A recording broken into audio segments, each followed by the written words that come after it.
ಐತಿಹಾಸಿಕ ಬೇಲೂರಿನಲ್ಲಿ ವಿಕೃತ ಮನಸ್ಸಿನ ಕುಕೃತ್ಯವೇ ನಡೆದು ಹೋಗಿದೆ. ಗಣೇಶನ ವಿಗ್ರಹಕ್ಕೆ ಚಪ್ಪಲಿ ಹಾರ ಹಾಕಿದ್ದಾರೆ ಕಿಡಿಗೇಡಿಗಳು. ಪಟ್ಟಣದ ಹೃದಯ ಭಾಗದಲ್ಲಿ ವಿಕೃತಿ ಮೆರೆದಿದ್ದಾರೆ ದುರುಳರು. 2 ಚಪ್ಪಲಿಗಳಿಗೆ ದಾರ ಕಟ್ಟಿ ಹಾರದಂತೆ ಈ ನೀಚರು ಹಾಕಿರುವಂಥದ್ದು ವಿಘ್ನ ನಿವಾರಕನಿಗೆ ಅಪಮಾನಿಸಿದವರ ವಿರುದ್ಧ ತೀವ್ರವಾದಂತಹ ಆಕ್ರೋಶ ಕೇಳಿ ಬರ್ತಾ ಇದೆ. ಶ್ರೀ ವರಸಿದ್ಧಿ ವಿನಾಯಕ ದೇವಾಲಯದಲ್ಲಿ ಈ ಒಂದು ಘಟನೆ ನಡೆದಿದೆ. ಇಂದು ಮುಂಜಾನೆ ದೇವರ ದರ್ಶನಕ್ಕೆ ಹೋದವರಿಗೆ ಆಘಾತ ಎದುರಾಗಿತ್ತು. ಇನ್ನು ಕಿಡಿಗೇಡಿಗಳನ್ನು ಬಂಧಿಸಬೇಕು ಅಂತ ಸ್ಥಳೀಯರು ಆಗ್ರಹಿಸಿದ್ದಾರೆ. ಬೇಲೂರು ಪೊಲೀಸ್ ಠಾಣಾ ವ್ಯಾಪ್ತಿಯಲ್ಲಿ ಈ ಒಂದು ಘಟನೆ ನಡೆದಿರುವಂಥದ್ದು. ಹಾಸನ ಜಿಲ್ಲೆ ಬೇಲೂರಿನಲ್ಲಿ ಈ ಒಂದು ಘಟನೆ ನಡೆದಿದೆ. ಈ ಒಂದು ದೇವಸ್ಥಾನ ಬೇಲೂರು ಬಸ್ ಸ್ಟ್ಯಾಂಡ್ಗೆ ಹತ್ತಿರವೇ ಇರುವಂತಹ ದೇವಸ್ಥಾನ ಇದು. ಐತಿಹಾಸಿಕ ಬೇಲೂರಿನಲ್ಲಿ ವಿಕೃತ ಮನಸ್ಸಿನ ಕೃತ್ಯವೇ ನಡೆದು ಹೋಗಿದೆ. ಗಣೇಶನ ವಿಗ್ರಹಕ್ಕೆ ಚಪ್ಪಲಿ ಹಾರ ಹಾಕಿದ್ದಾರೆ ಕಿಡಿಗೇಡಿಗಳು. ಇನ್ನು ಪಟ್ಟಣದ ಹೃದಯ ಭಾಗದಲ್ಲಿ ಈ ಒಂದು ದೇವಸ್ಥಾನ ಇದೆ. ಬೇಲೂರು ಬಸ್ ಸ್ಟ್ಯಾಂಡ್ನ ಸಮೀಪವೇ ಈ ಒಂದು ದೇವಸ್ಥಾನ ಇರುವಂಥದ್ದು. ಈ ಒಂದು ದೇವಸ್ಥಾನದಲ್ಲಿ 2 ಚಪ್ಪಲಿಗಳಿಗೆ ದಾರ ಕಟ್ಟಿ, ನೀವು ಕೂಡ ದೃಶ್ಯದಲ್ಲಿ ಗಮನಿಸ್ತಾ ಇರ್ಬೋದು ಯಾವ ರೀತಿ ಒಂದು ಹೇಯ ಕೃತ್ಯವನ್ನು ಮಾಡಿದ್ದಾರೆ ದುರುಳರು ಅಂತ. 2 ಚಪ್ಪಲಿಗಳಿಗೆ ದಾರ ಕಟ್ಟಿ ಹಾರದಂತೆ ಹಾಕಿದ್ದಾರೆ ಈ ಒಂದು ನೀಚರು. ಇನ್ನು ವಿಘ್ನೇಶ್ವರನ ವಿಗ್ರಹಕ್ಕೆ ಈ ರೀತಿ ಮಾಡಿದವರ ವಿರುದ್ಧ ತೀವ್ರವಾದಂತಹ ಆಕ್ರೋಶ ಕೇಳಿ ಬರ್ತಾ ಇದೆ. ಶ್ರೀ ವರಸಿದ್ಧಿ ವಿನಾಯಕ ದೇವಾಲಯದಲ್ಲಿ ಈ ಒಂದು ಘಟನೆ ನಡೆದಿದೆ. ಇಂದು ಮುಂಜಾನೆ ದೇವರ ದರ್ಶನಕ್ಕೆ ಅಂತ ಹೋದವರಿಗೆ ಒಂದು ಆಘಾತವೇ ಎದುರಾಗಿತ್ತು. ಇನ್ನು ಕಿಡಿಗೇಡಿಗಳನ್ನು ತಕ್ಷಣವೇ ಬಂಧಿಸಬೇಕು ಅಂತ ಸ್ಥಳೀಯರು ಆಗ್ರಹಿಸ್ತಾ ಇದ್ದಾರೆ. ಬೇಲೂರು ಪೊಲೀಸ್ ಠಾಣಾ ವ್ಯಾಪ್ತಿಯಲ್ಲಿ ಈ ಒಂದು ಘಟನೆ ನಡೆದಿದೆ. ಹಾಸನ ಜಿಲ್ಲೆ ಬೇಲೂರು ಪಟ್ಟಣದಲ್ಲೇ ಒಂದು ವರಸಿದ್ಧಿ ವಿನಾಯಕ ದೇವಸ್ಥಾನದಲ್ಲಿ ಈ ಒಂದು ಘಟನೆ ನಡೆದಿರುವಂಥದ್ದು. ಗಣೇಶನ ವಿಗ್ರಹಕ್ಕೆ ಚಪ್ಪಲಿ ಹಾರವನ್ನು ಹಾಕಿದ್ದಾರೆ ಕಿಡಿಗೇಡಿಗಳು. ನೀವು ಕೂಡ ನೋಡ್ತಾ ಇದ್ದೀರಾ ದೃಶ್ಯದಲ್ಲಿ 2 ಚಪ್ಪಲಿಗಳಿಗೆ ದಾರ ಕಟ್ಟಿ ಯಾವ ರೀತಿ ಹಾರದಂತೆ ಈ ನೀಚರು ಹಾಕಿದ್ದಾರೆ ಅಂತ. ಇನ್ನು ಈ ರೀತಿ ಯಾರು ಈ ಕೆಟ್ಟ ಕೆಲಸವನ್ನು ಮಾಡಿದ್ದಾರೆ ಅವರ ವಿರುದ್ಧ ಸ್ಥಳೀಯರು ಆಕ್ರೋಶವನ್ನು ಹೊರಹಾಕ್ತಿದ್ದಾರೆ. ಹಿಂಗೆ ಮಾಡಿದ್ದಾರೆ ಯಾರ ಮರ್ಯಾ? ಈ ಬಗ್ಗೆ ಹೆಚ್ಚಿನ ಮಾಹಿತಿಯನ್ನು ನೀಡ್ತಾರೆ ನಮ್ಮ ಹಾಸನ ಜಿಲ್ಲೆಯ ಪ್ರತಿನಿಧಿ ಪ್ರತಾಪ್ ಹಿರಿಸವೆ.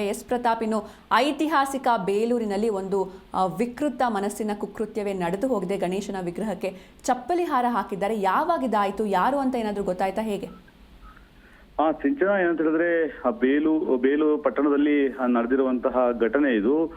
ಬೇಲೂರು ಪಟ್ಟಣದ ಪುರಸಭಾ ಆವರಣದಲ್ಲಿರುವಂತಹ ಗಣೇಶ ಮೂರ್ತಿಯ ವಿಗ್ರಹಕ್ಕೆ ಚಪ್ಪಲಿ ಹಾರವನ್ನ ಕಿಡಿಗೇಡಿಗಳು ಹಾಕಿ ಕುಕೃತ್ಯವನ್ನ ಮೆರೆದಿದ್ದಾರೆ. ಪ್ರಮುಖವಾಗಿ ಮಧ್ಯರಾತ್ರಿ ನಡೆದಿರುವಂತಹ ಘಟನೆ ಇದು ಅಂತ ಹೇಳಿ ಅಂದಾಜಿಸಲಾಗಿದೆ. ಒಂದು ಕಿಡಿಗೇಡಿಗಳು ಗಣೇಶನ ವಿಗ್ರಹ ಏನಿದೆ ಈ ವಿಗ್ರಹಕ್ಕೆ 2 ಚಪ್ಪಲಿಗಳನ್ನ ದಾರ ಕಟ್ಟಿ ಹಾಕಿರುವಂತದ್ದು. ಬೆಳಿಗ್ಗೆ ಬಂದಂತಹ ಭಕ್ತರು ನೋಡಿ ಇದನ್ನ ಒಂದು ರೀತಿ ಆಶ್ಚರ್ಯವನ್ನು ವ್ಯಕ್ತಪಡಿಸಿ ಸ್ಥಳೀಯರೆಲ್ಲರೂ ಕೂಡ ಮಾಹಿತಿಯನ್ನ ನೀಡಿ ಜೊತೆಗೆ ಈಗಾಗಲೇ ಪೊಲೀಸ್ ಇಲಾಖೆ ಕೂಡ ಮಾಹಿತಿಯನ್ನ ಕೊಟ್ಟಿರುವಂತದ್ದು. ಇಂತಹ ಕೃತ್ಯವನ್ನ ಯಾರು ಮಾಡಿದ್ದಾರೆ ಅವರನ್ನ ಬಂಧಿಸಬೇಕು ಅಂತ ಹೇಳಿ ಈಗ ಆಗ್ರಹವನ್ನ ಕೇಳಿ ಬರ್ತಾ ಇದೆ. ಸದ್ಯಕ್ಕೆ ಪೊಲೀಸರು ಕೂಡ ಸ್ಥಳಕ್ಕೆ ಧಾವಿಸಿ ಏನ್ ಚಪ್ಪಲಿ ಇದಾವೆ ಅದನ್ನ ತೆರವುಗೊಳಿಸಲಾಗಿದೆ. ಸದ್ಯಕ್ಕೆ ಪೊಲೀಸರು ಅಲ್ಲಿರುವಂತಹ ಆವರಣದಲ್ಲಿ ಸಿಸಿ ಕ್ಯಾಮೆರಾ ಇರುವಂತಹ ಸಿಸಿ ಕ್ಯಾಮೆರಾ ಇದೆಯಾ ಇಲ್ವಾ ಅಥವಾ ಎದುರುಗಡೆ ಪುರಸಭೆ ಆವರಣದ ಮುಂಭಾಗ ಕಚೇರಿ ಮುಂಭಾಗ ಇರುವಂತಹ ಅಂಗಡಿ ಮುಂಬಟ್ಟುಗಳಲ್ಲಿ ಸಿಸಿ ಕ್ಯಾಮೆರಾ ಇದೆ. ಅದನ್ನ ಪರೀಕ್ಷೆ ಮಾಡಿ ಯಾರು ಇಂತಹ ಕೃತ್ಯವನ್ನು ಎಸಗಿದ್ದಾರೆ ಅವರ ವಿರುದ್ಧ ಕೇಸನ್ನ ದಾಖಲಿಸಿ ಕ್ರಮ ಕೈಗೊಳ್ಳಿಕ್ಕೆ ಪೊಲೀಸರು ಕೂಡ ಮುಂದಾಗಿರುವಂತಹ. ಸ್ಥಳೀಯರು ಕೂಡ ಒಂದು ರೀತಿ ಆತಂಕವನ್ನ ವ್ಯಕ್ತಪಡಿಸಿ ಇಂತಹ ಕೃತ್ಯವನ್ನ ಯಾರು ಮಾಡಿದವ್ರಿಗೆ ತಕ್ಕ ಶಿಕ್ಷೆ ಆಗ್ಲೇಬೇಕು.